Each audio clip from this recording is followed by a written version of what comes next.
जो कोई जीव आपकी प्राप्ति का संकल्प लेकर आपका भजन करने लग जाता है तो सुरकृता बहवोन्तराया, देवता उस जीव की भगवत प्राप्ति में अनेकानेक विघ्न उपस्थित करते हैं।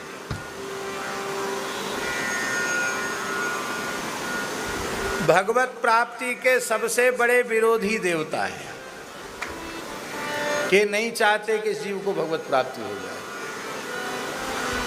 सुरकृता बहवोन्तराया, देवता अनेक अंतराय माने विघ्न उपस्थित कर देते हैं।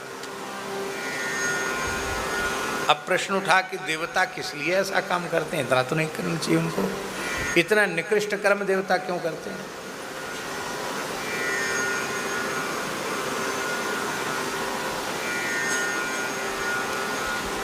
हमको आप लोगों ने यहाँ बैठा रखा है और हम अपने मन में ये सोचने लग जाएं कि हम इनमें सबसे बड़े हैं, क्योंकि सबसे कम से कम 3 साढ़े 3 हाथ ऊपर बैठे हैं, तो हम बुद्धिमान माने जाएंगे कि मूर्ख माने जाएंगे? अरे भाई, जो 3 हाथ नीचे बैठे हैं वो भी धरती पर ही बैठे हैं, उनका आश्रय, उनका आधार भी धरती है। और हम 3 हाथ ऊपर बैठे तो भी तो हम धरती पर ही टिके, आसमान में थोड़ी लटक रहे हैं, हम भी धरती पर ही हैं। इसलिए ये ऊपर बैठा, ये नीचे बैठा, ये सब बुद्धि के भेद हैं, वस्तुतः कुछ नहीं है। क्या ऊपर क्या नीचे, सबका आश्रय तो पृथ्वी है। किंतु ऐसा विवेक यदि हमारे भीतर न हो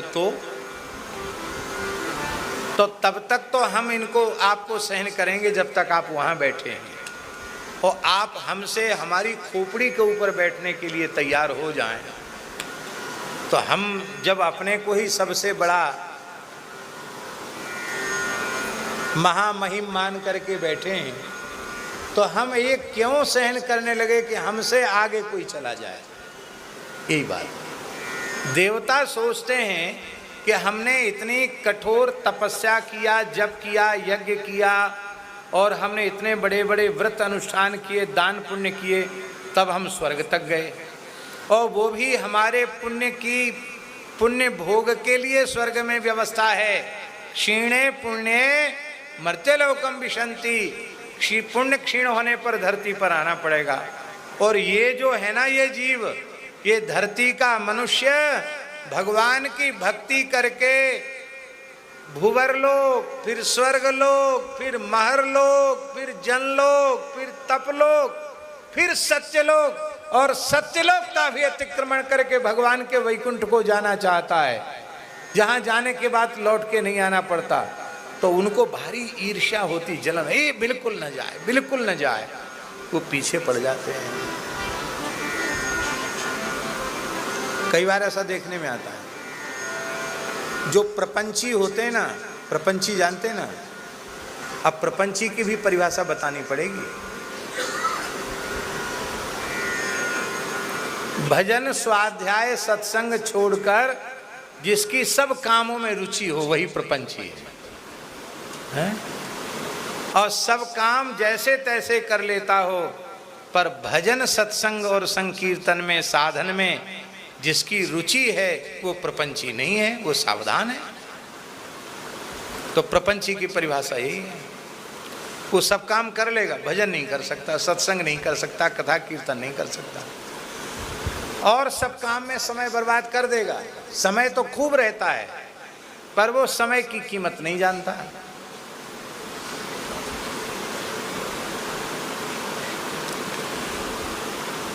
तो ये जो प्रपंची लोग हैं ना, खूब ठूस ठूस कर दिन में 2 बार 3 बार 4 बार खाने वाले,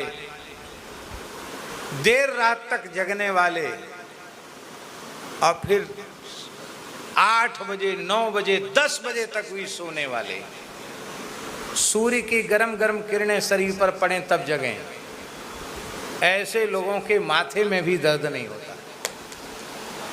न पेट खराब, ना माथा खराब, ना हाथ पांव खराब, ना आँख नाक कान खराब, मुष्टंड बने घूमते हैं।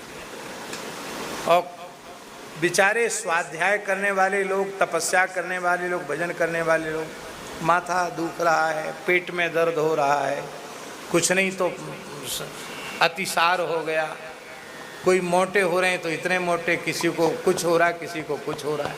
ये सब देवताओं के किए हुए विघ्न हैं। निष्प्रपंची लोगों को तो जानते हैं कि इनसे हमको कोई डर नहीं है, खूब मौज मारो, खूब खाओ पियो मस्त रहो, तुमको तो थोक भुगतान नरकों में करना है, इसलिए तुम्हारी तो कोई हमें चिंता ही नहीं है। उनको ये देखते हैं कि एक महात्मा अयोध्या के हमारे महाराज जी सुनाते थे, हनुमानगढ़ी के महात्मा थे, वो कहते थे,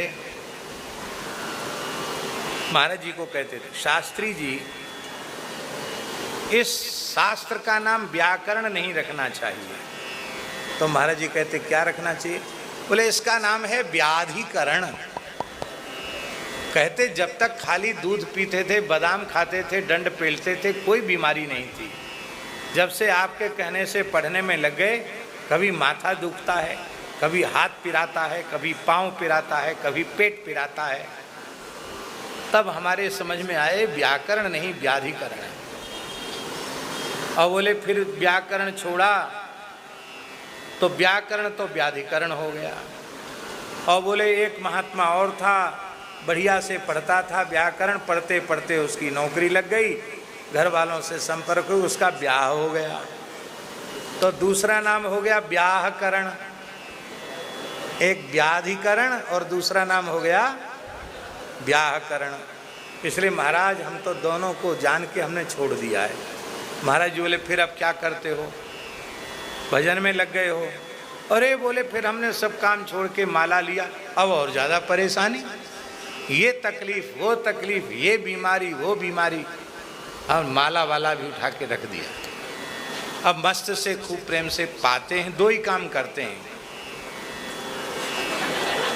पाना और सोना, दो काम करते हैं। कहते अभी इतने प्रसन्न हैं, कोई बीमारी नहीं, और विश्वास है अवत तजेतन नहीं, संसार अयोध्या छोड़ के जाते नहीं हैं।